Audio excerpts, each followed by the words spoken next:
If you're just joining us and logging in, we did open up the room a little bit early to make sure everybody could get on. Once the governor does join right at 3:45, we will immediately begin. So your audio is on. You should be able to hear me speaking right now.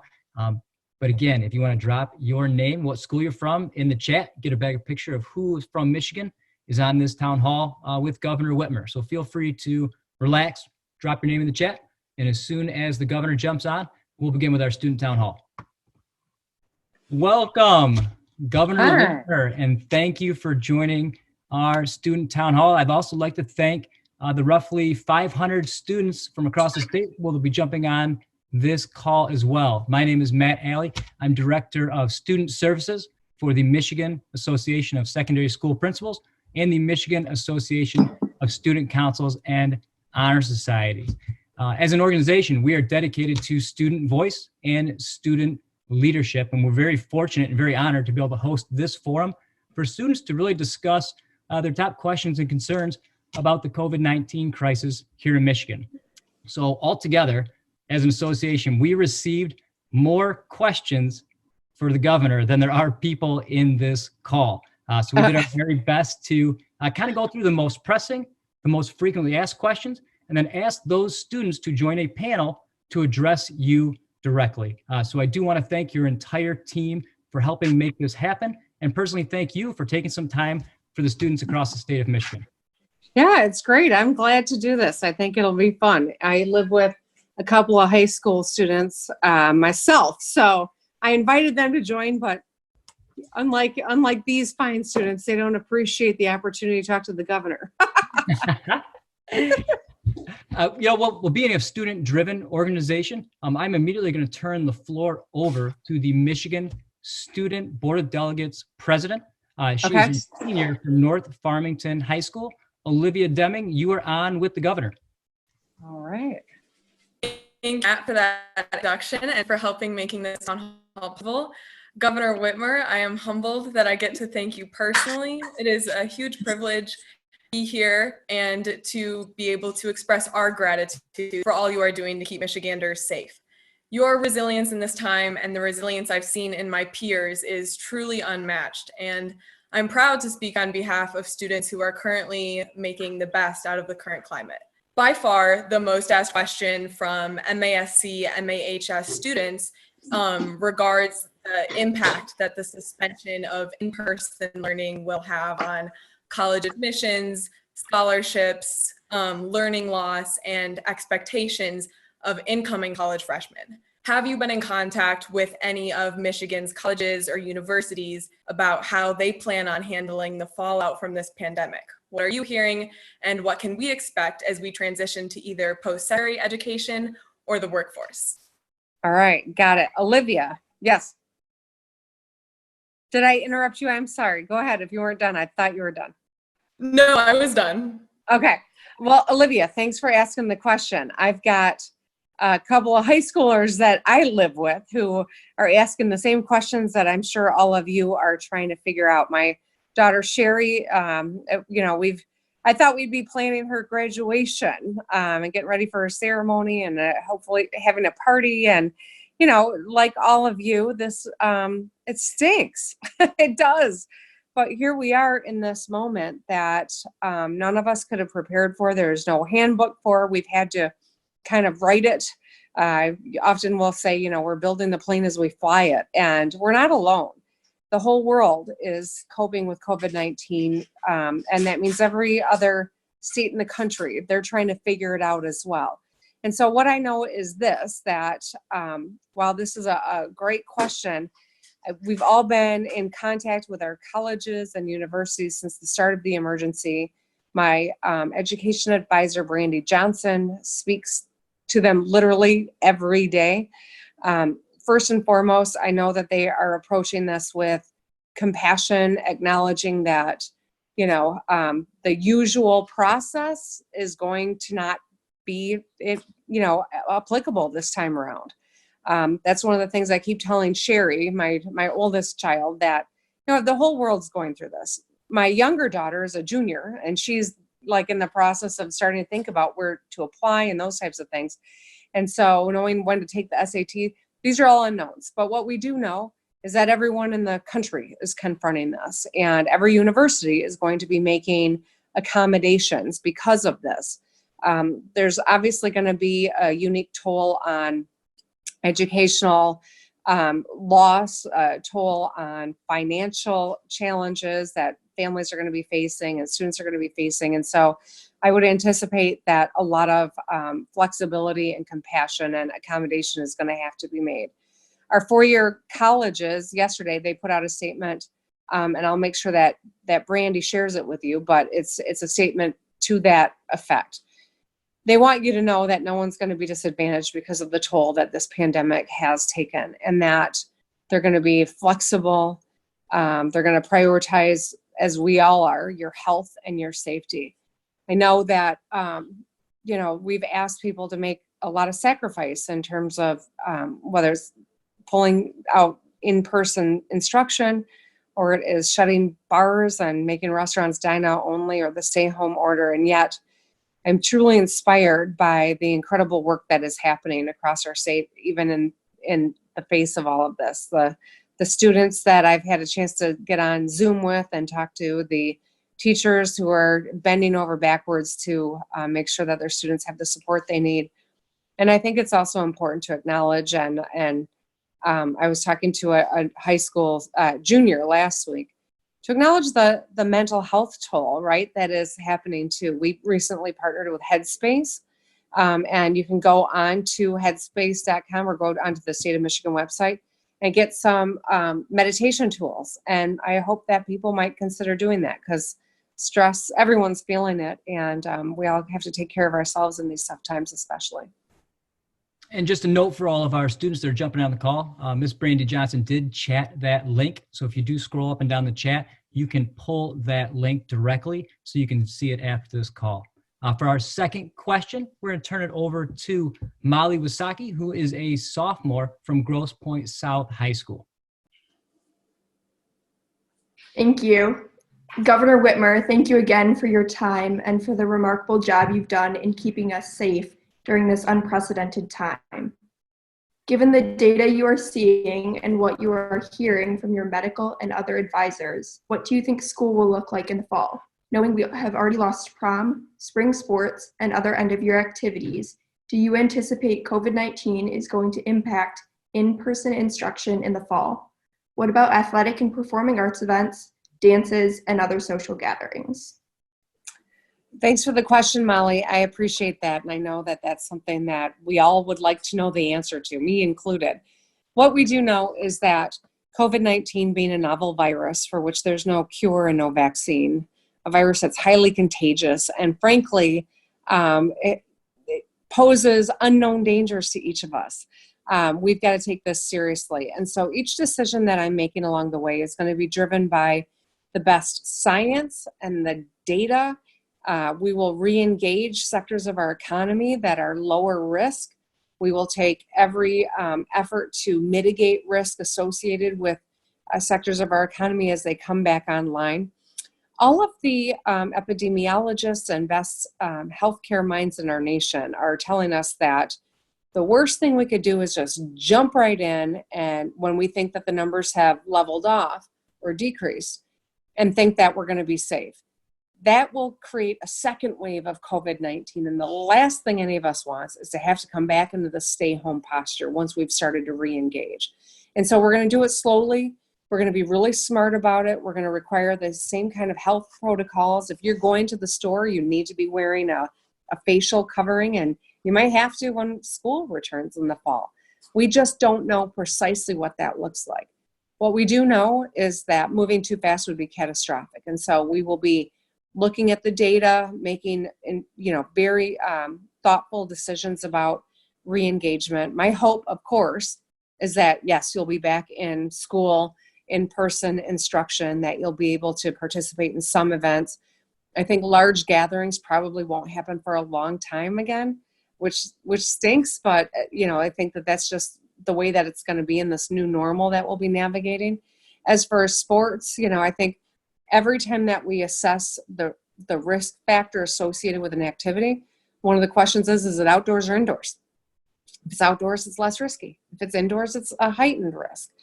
Do you share the same, do you have to use the same equipment? So if you're golfing, you're not sharing a club, but if you are playing basketball, you're, throwing the ball back and forth. So there's inherent risk in many different factors that we are considering as we kind of rate the riskiness of any particular activity. So that's a long way of saying I don't know, but I am listening to the smartest people in our state.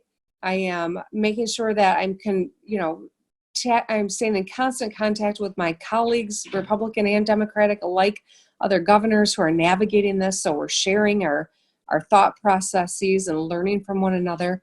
And my goal is to make sure that you're healthy and safe and can get back into the classroom as soon as it's safe to do that. Our third question, Governor, comes from a senior out of University High School in Southfield. Donovan Rogers, you're on with the governor. Good afternoon, Governor Whitmer.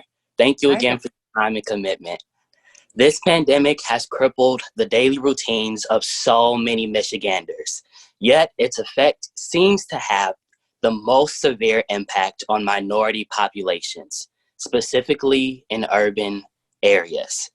Not just the impact on our health, but also our ability to access learning remotely, given the lack of devices, internet, and cellular services. Given this, what might the state do moving forward to combat the infrastructure problems that inadvertently put impoverished and minority communities at such a disadvantage, particularly if the traditional in-person instruction doesn't fully resume this fall? Yeah, thanks, Donovan. Appreciate the question. You're looking sharp today, too. All of you are very professional, very impressive. I'm grateful that you raised this because I think that this is something that we are seeing play out across the country. Michigan was one of the first states to release racial data when it comes to the testing that is happening and the racial makeup of people that have lost their battle with COVID-19. We know in Michigan, there are 3 other states that started with us, Illinois and Louisiana. And so as we are looking at the trends, sharing information and making sure that we are transparent about that is absolutely essential because we need to learn lessons in this crisis moment. We got to manage through the crisis, but we've got to do better on the other side. And so we know that when 14% of our population is African American and yet 40% of the deaths are African Americans in Michigan, we know that this is holding up a mirror to the incredible inequities that have been prevalent in our society for a long time. The inability to have equitable healthcare access and outcomes, frankly. In my state of the state, in January, literally seems like a lifetime ago at this point, I did talk quite a bit about how we were going to tackle the racial discrepancy in outcomes for pregnant women and babies. To have a baby in Michigan as a woman of color, it's 3 times more deadly than for a white woman.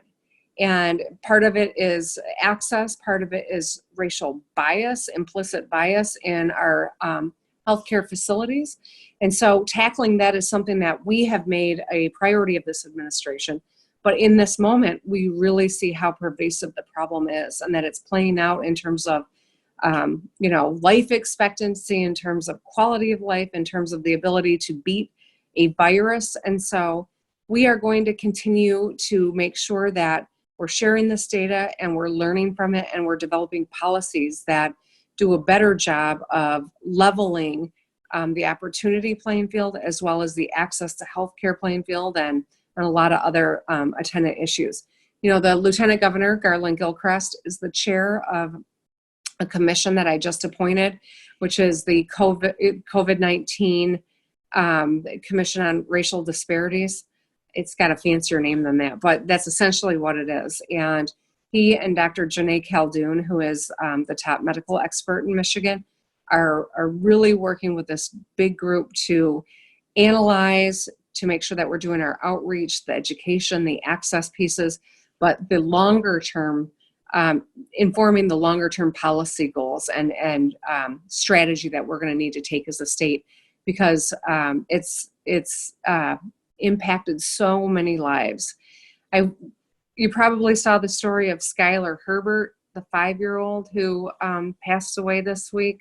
She was this little girl in Detroit, and just it's heartbreaking. And in talking with her parents and understanding some of the challenges, and I think that there's lots of lessons we have to learn, and we have to do better as a society. And it's going to be informed by people who make it a priority, learn, do the work, and then work to make it to address these issues. Thank you, Governor. Our fourth question comes from H.H. Dow High School in Bay City. She is a junior. Michelle Charles, you're on with the governor. Okay. Thank you again, Governor Whitmer, for taking your time. So as you know, the impact of COVID-19 aren't limited to physical health, but also include mental health. Many people, including students, are suffering trauma right now, and many people know someone who is sick from this virus and or died from it. We're all feeling isolated and cut off from our friends. So have you considered any state initiatives to support the mental health of students and others as they deal with the real consequences of the pandemic? Yeah, Michelle, thanks for the question. I think that you're asking a really important one, and I think it's one that we're really seeing people struggle. President Trump called this a war, and I thought that was an interesting way to talk about it. I don't agree with him on a lot of stuff, but of course I listened to everything, and I think that it's important for us to acknowledge that in this moment we should think of it as a war. In World War II, we asked people to go into our auto factories and build bombers. People had to ration food, and they did it because we were in war. It was a temporary moment for the greater good, and people did it. Right now, in a war against a virus, the kind of sacrifice we're asking people to make looks different. It looks like staying at home. It looks like isolating. With a virus that's this deadly and this easily to communicate between us, for which there's no cure or vaccine, the best tool we have is distance. Because if we're not together, I can't give it to you and you can't give it to me. It's really kind of so simple that it's almost hard to get your head around. And so the sacrifice we ask people to make is to stay home. But staying home has consequences. There are people who are grieving the loss of a job. There are people who spent a lifetime building up a business and they don't know if they'll be able to afford to open it again when it's safe to. There are people that are grieving the loss of a loved one. And there are people who are just grieving. It's hard. It's isolating. We went through Easter and we know that we couldn't celebrate in the way that we used to. Our Jewish friends have had a Seder dinner over Zoom. We're thankfully have some technology to help us, but it's hard and it's taken a toll, and it's taken a toll on our older Michiganders and our younger Michiganders. And that's why I mentioned the partnership with Headspace. That's one way to help kind of deal with some of the stress, is to learn to meditate. And this is a free tool that this great company has made available, and it's targeted, it's designed for Michiganders, and that's good. But I think that the hotlines that we've highlighted and built up so that people who are in distress have somewhere to go. But I'm grateful that you asked the question, because I think when it comes to mental health and self-care, it's important that we acknowledge it. It is not a personal, failing. It is not a weakness. It is actually a strength to be able to say, I'm not getting what I need, and how do I meet that need in a safe way? And so I'm glad that you raised this. I hope that every one of you is doing something and encouraging your family members to as well to take care of themselves. I keep telling my team, just eat a stinking vegetable, get some sleep, drink some more water, do a little meditation, get outside and take a walk if you can. But stay connected through FaceTime, through Zoom, through Instagram. My team has told me not to use Tic-Tac, but I have. But the point being, we have this technology. Your generation is better able to figure out how to use it to stay connected than anyone else. And so I encourage you to do that. And if you do start to struggle, call and ask for help. We have a couple more questions, Governor Whitmer, before you drop your TikTok handle for all of us. The next question comes out of Monroe, Michigan. We have Junior Mitchell Meyer. Hi, Governor Whitmer. It's so amazing to meet you. So a lot of my friends and I had jobs that I used to pay for gas and the cell phone, as well as like save for college. Given the stay-home order, many of us have been laid off or fired or temporarily disallowed from work. I don't qualify for any of the unemployment or other supports that are out there right now because I'm a dependent. Ironically, my parents don't benefit either because I'm over 16. Additionally, many of my friends have used their phone data or cellular services to access the remote learning required to earn credit and graduate this spring. Do you anticipate we will be able to return to work later in the spring or early summer? If not, will there be any financial support for students like me that otherwise wouldn't get any credit for financial aid? I do anticipate that you'll be able to return to work at some point in the near future. I think that it's really important that you are taking every effort to protect yourself when that happens. You know, we're going to ask that your employers, a variety of sizes and the variety of work that you do, are responsible to make sure that you've got all of the protocols to keep yourself safe when you do reengage. You know, as I was explaining earlier, the assessment of risk and when things come online is really important. If we all jump right back in, we will spread COVID-19 again and it'll get to a point where we've got more loss of life and have to come back into a stay home order. And no one wants that. Trust me, no one's more eager to get out of the stay home order than I am. So I want to put you back to work. And I think it's unfortunate that you don't qualify for the unemployment support that has been available to about 1 million people in our state. I appreciate your work ethic and that you want to get back to work. And I know that you've got bills. As we are navigating this, we're going to try to get you back in a safe way when it's safe to do so. And in the interim, I just appreciate your patience and your obvious your dedication to stay involved and to raise the issue on behalf of you and all your other fellow young workers out there who want to earn that paycheck to pay for the things that you gotta have in today's day and age. So thanks for the question. Thank you. Our next question comes from Troy, Michigan. We have Senior Molly Myers.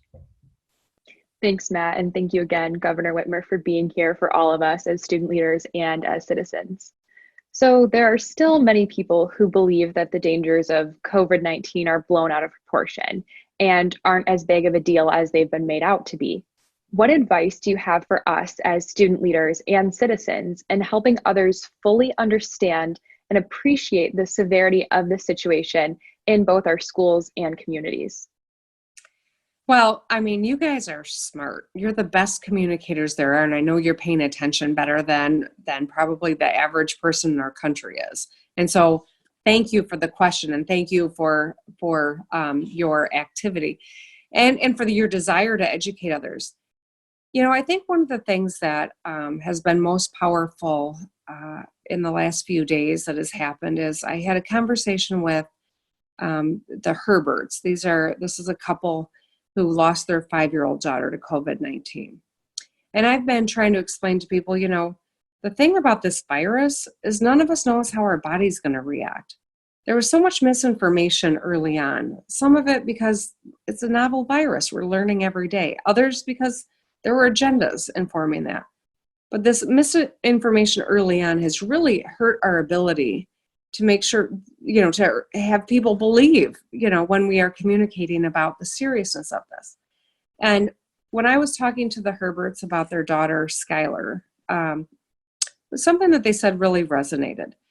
You know, COVID-19 is different in all of us, and we don't know. I could bring it into the household, and for me, it could be a fever and maybe a little achy muscles. For my daughter, she might not know she had anything, and for my husband, it could be fatal. None of us knows how our body will react to it. This 5-year-old, she had her respiratory system never had an issue with COVID-19. what happened was it was meningitis in her. And so her brain swelled. And it was a terrible existence. And so I think when they shared that with me, their doctors in Detroit were on the phone with doctors around the world trying to understand, this is like meningitis in a child. What did you do to cure this? And none of them had ever seen that happen with COVID-19. Around the world, they couldn't find anyone who'd gone through this experience. And so there was no protocol. There was no way to help her. And she passed away. And I think that, really, I think that's an important point. My daughter has asthma. My dad has COPD. My husband, he's a bit older than I am, but he's almost 60. And so none of them knows how it's going to impact them. And I don't know how it's going to impact me. I talked to, I've seen stories about couples in their 30s, no pre-existing conditions, both healthy. She felt like she had a bad cold for a couple days. He died 3 days later. And so I know I'm repeating myself, but I do think that is one of the most powerful ways to talk about it. We can be carrying it and not even knowing it. And that's the scary part about a novel virus. And that's why we all have to take it seriously, and we all have to conduct ourselves as though we do have it, so that we're not spreading it to our people, our friends, our coworkers, our loved ones.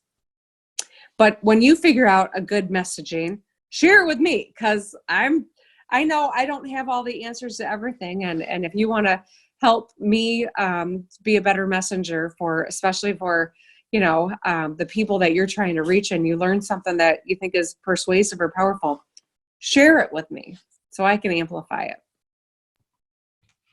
And Governor, we have so many current and future leaders on the line with us today. What can they learn from some of the mistakes and some of the successes from the government through this national crisis? And what personal advice do you have to offer our students based on some of the lessons you've learned over the past couple of months of dealing with COVID-19? Well, I think humility is an important thing I think it's an important thing as a life skill, but I think it's really important when you are in a leadership position. There's no one who has all of the answers and knows everything about everything.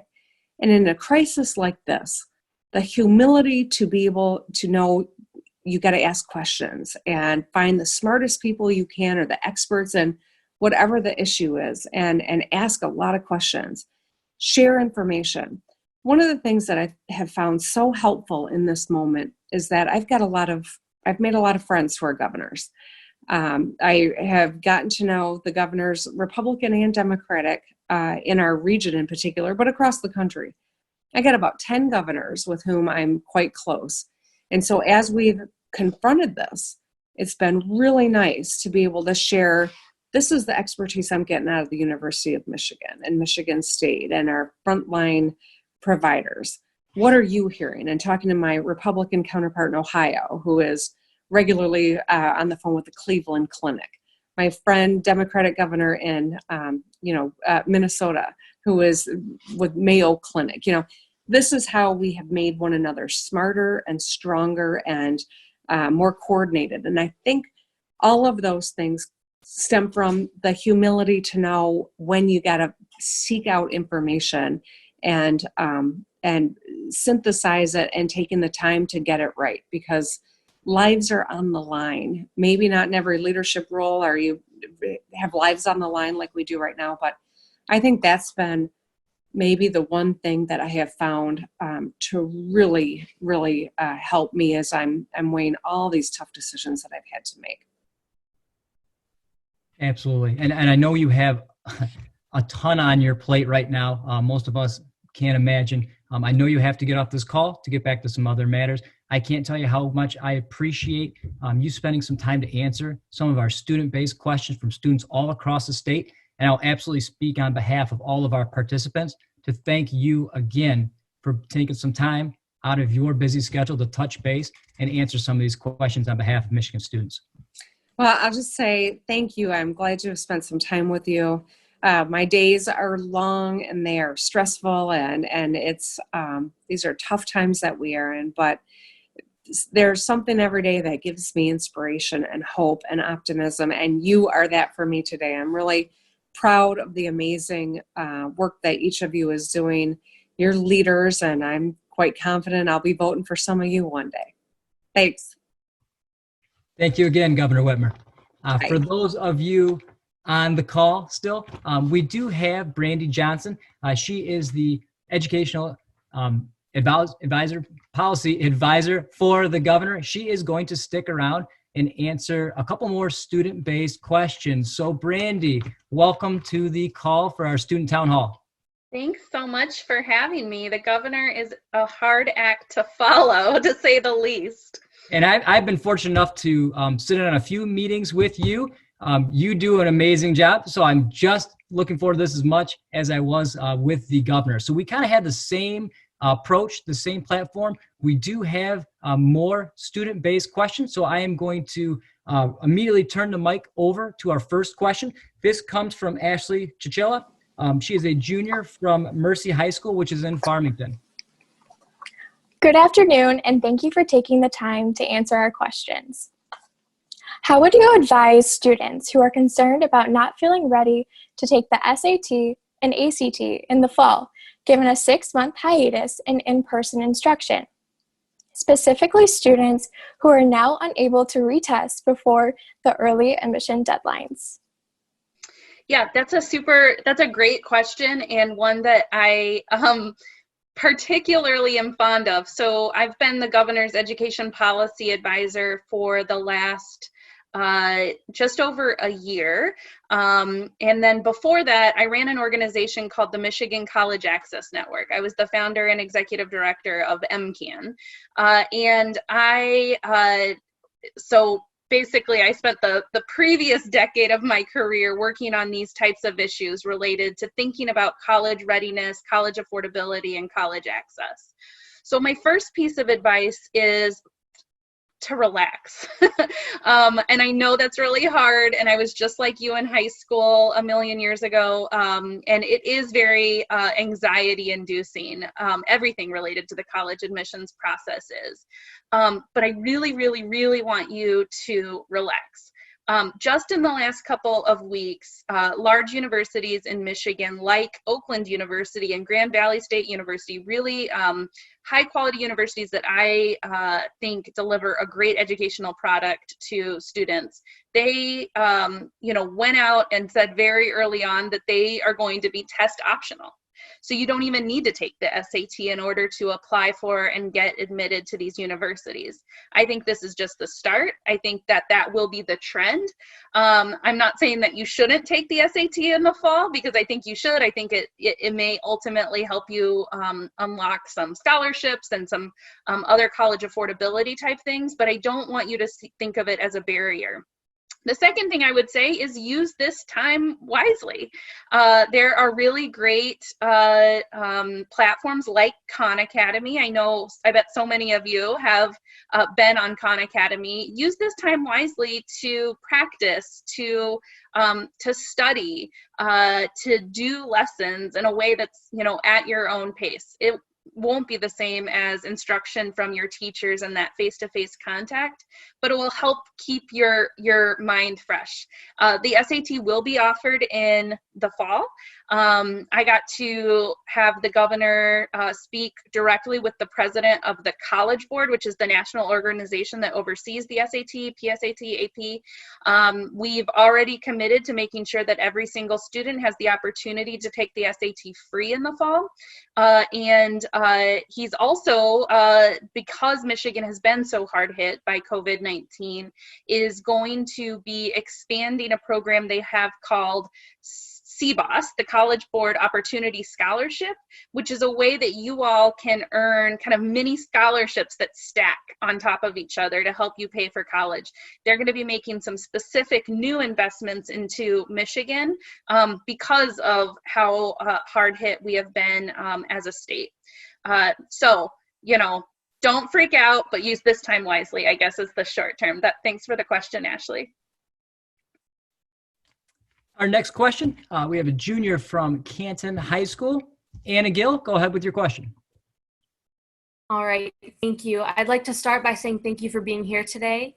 Now, I've heard there will be a fall SAT testing for next year's seniors, which you just confirmed. Yeah. But what about PSAT? What exactly is the plan when it comes to taking college entrance exams? How do you think college admissions officers will use the score during the application process? And is there a backup plan if in-person testing is still unsafe in the fall? Yeah, great question. Sorry, I got a little ahead of myself from the last question, but SAT will be in the fall.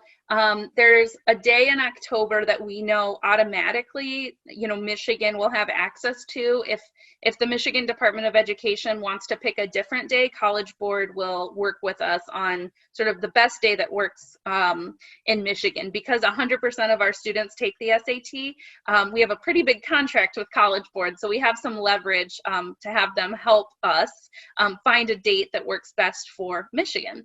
For the PSAT, one thing that is a little bit different about the PSAT is because it's not what's considered a really high stakes test, you don't really use the PSAT for admissions. It's more for diagnostic purposes. It's to see how you're doing and then where you need to work and study more. So because that reason, the College Board for testing security purposes offers a much larger window to take the PSAT. So that will give your schools, especially as we're hopefully coming back to in-person, some flexibility on how, which days to offer it. If we do end up coming back in the fall, but maybe it's not safe for everyone in the school to be together all on the same day. Some students maybe come on Mondays and Wednesdays. Some students come on Tuesdays and Thursdays. They could spread the PSAT out across that larger window. It's not a situation where everyone has to take it on the same day. And so we're working on that. Like I said, I think you will continue to see colleges drop these standardized tests as their primary factor for considering admissions decisions. I think it will become more and more optional and not so much a standard requirement. That, like I said, that's not to say that you shouldn't study and do your very best on the SAT, because there are some other opportunities like scholarships that are merit-based that still rely on those test scores. Awesome, thank you. Our next question comes from Livonia Churchill High School. Senior Ashley Harlock, go ahead. Hi, Ms. Johnson. Thank you again for your time. My question is, how will Michigan manage competition for college admission when access to distance learning has been so different from school to school, and many students have been further disadvantaged by lack of access to high-quality learning experiences during the suspension of in-person instruction? Great question. So one fun fact about Michigan that I would imagine many of you don't know is that we are really the only state in the entire country whose colleges and universities are totally autonomous from us. So like the governor mentioned, we talk to our university and community college and private college presidents often. She's talked to them several times. She's speaking to all of them next week. I literally talk to them every single day as part of my job, but I don't have a ton of leverage. Usually in other states, they have systems of higher education that are coordinated and governed at the state level. So you'll have a commissioner of higher education that sits in the governor's cabinet in other states. We don't have that. There's no one that sits in the governor's cabinet that sort of speaks for higher education. So, one way to answer your question is that before the pandemic, even if we hadn't had a pandemic, there wasn't a lot that we could do as a state to help with admissions decision.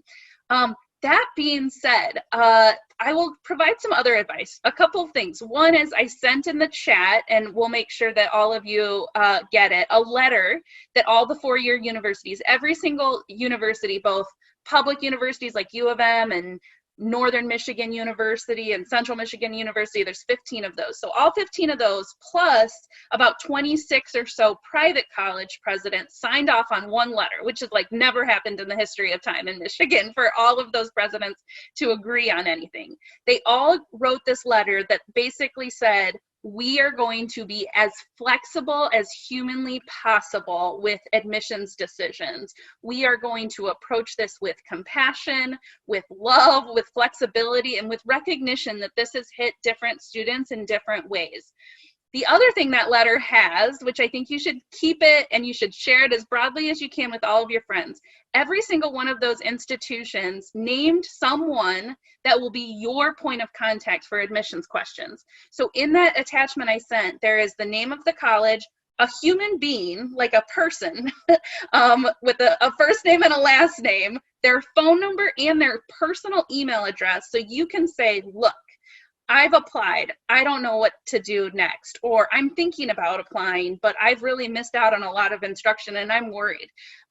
Use them. That is what they are there for. And then the last thing I'll say is, and I probably wouldn't say this if there were a bunch of college and university presidents on this call. So this is a little bit of a secret. You guys, so Michigan is a depopulating state as it relates to young people. So, 20 years ago when your parents were having you, our birth rates were really starting to go down in Michigan. So just from a demographic standpoint, there are fewer and fewer and fewer students in the high school graduating classes. And for this class and the next couple of classes, we're going to continue to see it go down. Because there are fewer of you, the colleges are that much more competitive for you. Your bodies on their campuses is a revenue generation for them. They want you. That's how they survive during all of this. So you should not think of them as being the gatekeepers of leverage as it relates to higher education. You call the shots, and they would be really, really lucky to have you on their campuses. And you should recognize that when you're thinking about negotiating financial aid. Again, don't tell anyone I ever said that. And I did want to mention for all of our student attendees, the link that Brandy is talking about was just reshared again in the chat. So if you go to the chat function, you can see the link that we are discussing. For our next question from Fraser High School, we have senior Justin Babbitt. Hi, Ms. Brandon Johnson. Thank you so much for being with us today. So how will we ensure that colleges, universities, and other merit-based financial aid providers are cognizant of the impact of the closure on student learning? And do you believe that colleges and universities have realistic academic expectations for college freshmen next year, given the likely learning loss? Yeah, I really do think they do. And also, stop calling me Miss Johnson. That makes me feel way older than I am. You call me Brandy. Yes, I do think that they will have incredibly realistic expectations. Again, even there's some lessons that we can learn from before the pandemic that I think we'll be able to really supercharge post-pandemic. So colleges were starting to figure out that students didn't do really well in remedial coursework. So this is sort of nerdy higher education policy, so forgive me for a moment. A lot of times community colleges especially, but sometimes universities, for students that came in not quite ready for college level work, made students take what are known as remedial courses or developmental courses. So courses that were covered content that maybe should have been mastered in high school, but you really need it to get into those English 101, Math 101 courses. Turns out that's not a really effective way to teach and help kids get where they need to be. It's really pretty demoralizing to take a class, where you're not actually earning college credit. It's expensive. You have to use your financial aid for those classes. And it's just really frustrating. And you kind of are like, why am I taking these remedial coursework? I could have a part-time job and be making a little bit of money rather than paying for a course that's not helping me get anywhere. So more and more colleges have figured this out and have sort of changed into a different way of delivering instruction, which is called co-requisite education or contextualized, where they actually take that catch-up content, that content that you need to catch up, and sort of bake it into the regular course. I think this is how colleges and universities are going to approach delivering content for these, for you all, these high school students that were most directly impacted by coronavirus. They will kind of eyes wide open and use this time right now to design courses for the fall and the spring that have that content baked into it, so that you are, while you're learning the new content, sort of are reviewing some old content, and they'll bake it into one course. It might mean that, some of you may need to visit the tutoring center, whether that's in person or virtual, and take advantage of some of those additional learning opportunities. I really urge you to, writing centers on campuses and supplemental instruction or tutoring programs or labs that are attached to courses are actually, really, really helpful. And it might, it might be on you to help avail yourselves of those opportunities. And I would really encourage you to do so. Awesome. Our next question, we have Junior from Bloomfield Hills, Savatri Anatha Raymond. You're on with Brandy. Hi, thank you so much for being here. So my question is the Michigan Department of Education considering some sort of across-the-board balanced school year calendar or increasing the number of required instructional hours for the upcoming school year to make up for learning losses due to the virus? And then on top of that, are schools being encouraged or offered incentives to add more time to the calendar next year? That is such a great question. So it's another example where the Michigan Department of Education actually doesn't have a ton of leverage to make those decisions.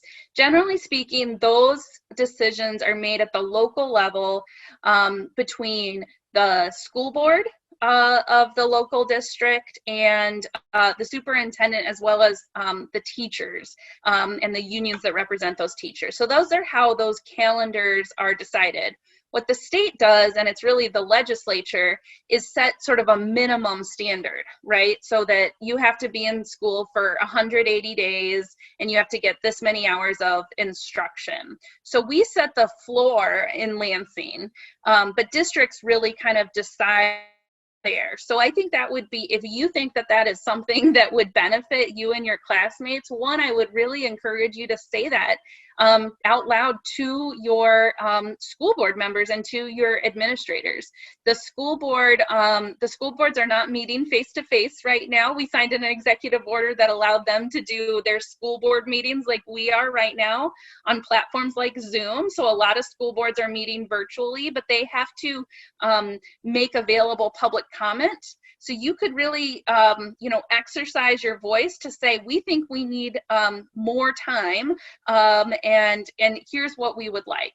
Now, what comes into play is funding. Like every time the school is open and teachers are working, they need to get paid, and so that's pretty expensive.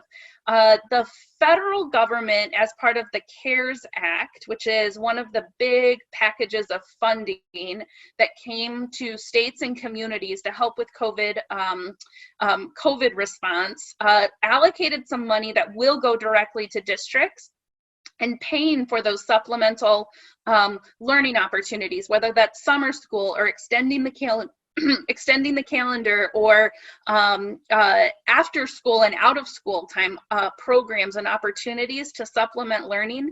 Those are all allowable expenses. Every single one of your districts is getting a piece of that money. In fact, as we were sitting here right now, I saw a draft press release about how Michigan's share is $389 million, and we're about to draw that down today to start going to school districts. And so, you should advocate to say, with these extra dollars, this is what would be most valuable to me and my classmates. So to answer your question, not really. MD is not necessarily considering extending the calendars. However, in the executive order that I worked on with the governor, EO 2020-35, which was the big K-12 executive order that transitioned us to continuity of learning plans, we did indicate that school districts are allowed to adopt a balanced calendar or an extended calendar, both for this school year as well as next school year, in recognition of the COVID-19 virus. And so school districts have that opportunity. All right, for our next question, we have senior from Pinckney High School, Annalise Bogan. Hello, and thank you for taking this time to join us today. I appreciate the intention to do no harm through the pass or incomplete grading system suggested during the suspension of in-person instruction. However, many students have worked hard to earn A's to improve their GPA. For those students who are enrolled in honors and A classes, they now won't have the benefit of the weighted system, which might impact their admission to selected colleges and scholarships, particularly for those who plan on going to a college that is out of state. Do you anticipate the state pushing districts to provide students the option to earn a normal grade instead of pass, fail, or incomplete? That's a super good question, and it's something that I have personally spent a lot of time talking with our state superintendent, Dr. Michael Rice, about. I do remember what it was like to be in your shoes. I was a super nerdy kid that really cared a lot about my GPA and really did strive to get good grades. And so again, I think this is an opportunity where that perspective and voice needs to be heard. In discussions I've had with the Department of Education and the state superintendents, the state superintendent as well as local superintendents is sort of what you alluded to at the beginning of the questions. For equity reasons and in recognition of how the virus has really impacted economically disadvantaged students, students of color, students whose parents didn't go to college, and particularly how COVID-19 has also just hit urban communities in the Metro Detroit area. There was a recognition that a pass-fail grading system would provide some opportunities for students that, for no fault of their own, truly were unable to fully participate in the continuity of learning plan because they are, dealing directly with someone that has passed away from the disease and sort of the grief, meaning that occurs, and sort of silly to think that a student would be able to jump on their Zoom math class at 10 a.m. and study quadratic equations, right? They should not be penalized for that. And everybody feels really strongly about that. Also, for some of the reasons I think Donovan mentioned, is that, students that are lacking internet access, that have run out of data on their data plans, that live in such remote areas that they don't have access to broadband. If they can't fully participate, do they deserve getting a grade of a C or a D? No. So there's a lot of good reasons why pass-fail is an equitable option for students that are particularly impacted. That being said, for students that are able to fully participate and want to, should they be given the opportunity to be given a letter grade? Maybe. And I can certainly see that perspective, and I certainly can see that sort of other side of the coin. And I do think that that's something that, again, you should raise at the local level. We made the decision in Lansing to not micromanage that decision. How grades are awarded, how credits are awarded, and sort of what the rest of the year looks like. That is a decision that we put in the hands of all of the local school districts. And so it's yet another opportunity for you to use your voice to say, in my perspective or in my circumstances, there are some reasons why getting a letter grade would be important to me or beneficial, and you should say that to your administrators.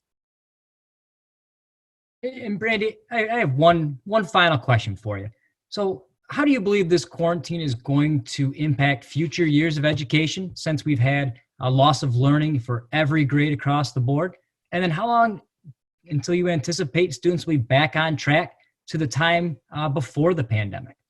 Yeah, that's a really great question. I don't want to, first I want to say, I don't want to undermine the really heroic efforts that so many of your teachers are doing to maximize possible learning right now. So it is, we know it's not the same. We know it's not as good. We know that it isn't as quality of instruction when you can't do it face to face, and there's nothing that can replace that. But there is learning happening. I know all of you and your classmates are doing everything you can to continue learning, and I especially know your teachers are there right with you, trying to salvage this time and to really use it and maximize it. I think, we are going to have to think about accountability systems in the relatively near term because of COVID-19. You all are much older now, but you might have like younger siblings or cousins that were talking a lot about the third grade reading law in Michigan, which requires that if a student isn't on, basically on track at grade level by the time they're in third grade, they have to repeat the third grade. That doesn't make sense. It certainly doesn't make sense this year, and it might not make sense next year or the year after, given the toll of COVID-19. And so I think that policymakers in Lansing, so legislators, my boss, the Department of Education and the State Board of Education are all going to have to realize that there needs to be some grace given as it relates to the toll that the virus and the building closures have had on learning. I don't know how long it will take to sort of make it up, but I do know that we're all going to be better at learning from a distance because of the crisis. And so, once we get past this hump of the learning curve of figuring out how to maximize the use of technology, make sure technology is equitably available to all students and that all students really have a right to the internet to be able to study, that they have an appropriate piece of equipment or device to utilize. Once we're able to, and then people are just comfortable using Zoom and different modes of technology, once we're able to get over that hump, I will say that, if this, heaven forbid, this virus comes back in another wave and we do have to convert back to learning at a distance, or just when we have snow days, moving forward, those aren't going away. You as students and educators will be able to more quickly and more nimbly pivot to a different way of learning. So yeah, that's what I got. No, that's perfect. I can't tell you how happy I am that we're able to have this student town hall. I think this was an incredible chance to have some dialogue, especially with our student leaders. I thought they asked some phenomenal questions, and ultimately we got a phenomenal educational experience out of it because the answers were just as educational. So Brandy, I can't thank you enough for sticking around, answering some of these questions. You're the team at the governor's office, Governor Whitmer, for helping put this together to make sure that we're taking care of our students. We're always keeping them on the front of their minds. They have a lot of questions. At the same time, it's always great to hear from the people that are helping provide for our students, our families, and our communities. So thank you so much again, Brandy, for sticking on this call and helping answer some questions. My pleasure. And if I could just say a couple more things. One, thank you for your leadership. You are an incredibly talented and impressive bunch, not just the panelists, but all of you I know on the call. I've been reading the chats, and thank you so much for stepping up as student leaders. I've been on about several dozen teletown halls over the last couple of weeks, and this by far has been the best. So thank you. One of my jobs is to help prepare the governor for when she does things like this. And so, last night I was writing some of my talking points that I really wanted the governor to say. And because the governor is our governor and she is so charismatic and so personable. She never uses my talking points. She just answers them as she is, and it's like a gift, and she's so charismatic and conversational and wonderful. So if I can just say a couple more things, if give me 60 seconds of things that I wanted her to say that she didn't, and I promise they were in her talking points. For your question, I think it was Mitchell that asked about the summer learning opportunities. One of the things that I had asked her to share, but she forgot, was we are working on, I worked on it today, an executive order that would allow you all to get those student work permits as minors that you need in order to get a summer job. The state law right now says that you have to get those in person.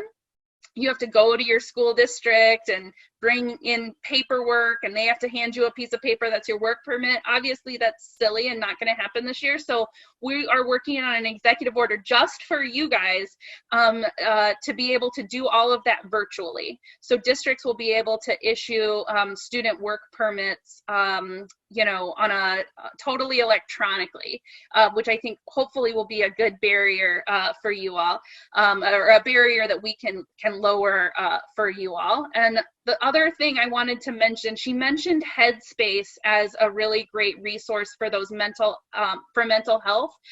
There's another resource that we partnered with Michigan Virtual University on, and I just wanted to make sure that you all were aware of it. And I'll make sure that MASSP sends out the link for that, but it's also a really great set of resources. It's called Michigan Cares, and it's focused on the emotional and mental well-being of children in Michigan. And they have a portal that offers families and educators free digital lessons designed to help students develop the skills required for social, emotional, and mental well-being. And we'll make sure to share that link, and if you could share that with your friends as well.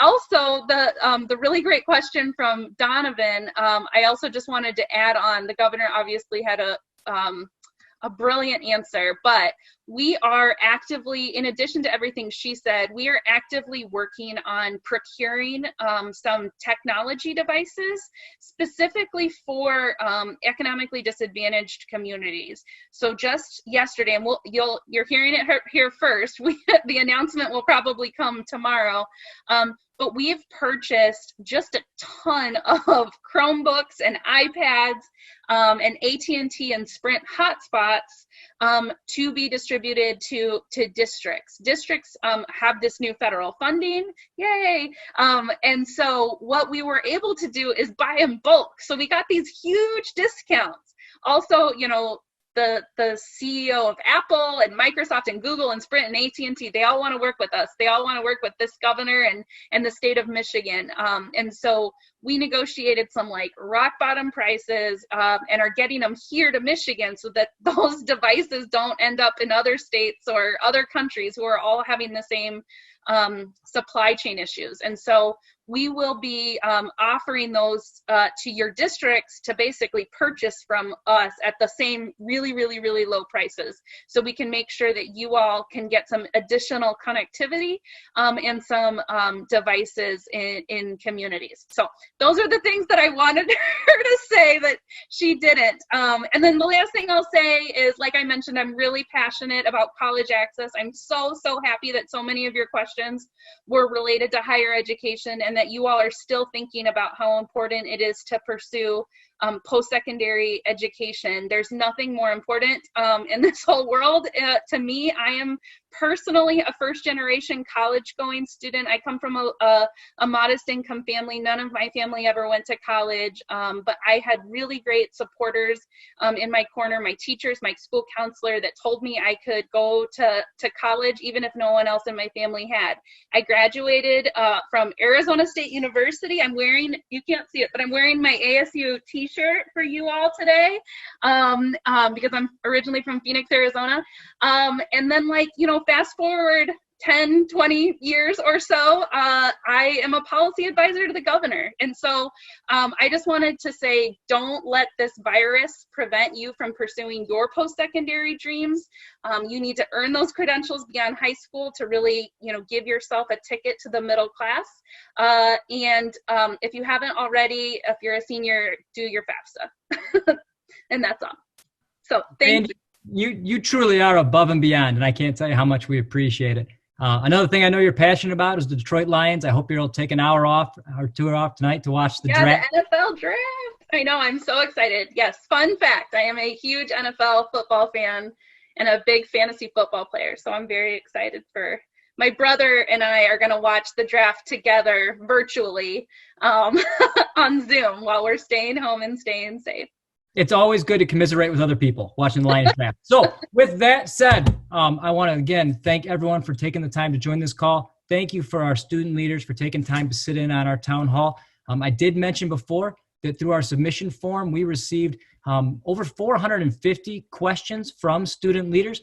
We were able to ask some of the more pressing questions during this call. We are going to get this video edited so we can send it out to all of our participants. You can share it with your school networks. You can share it with your peers.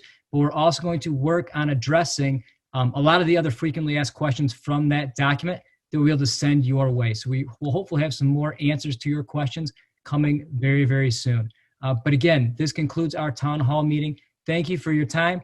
We hope as an association that we can work with you in person very, very soon. But until then, stay safe, stay smart, and take care of yourselves. Thank you so much.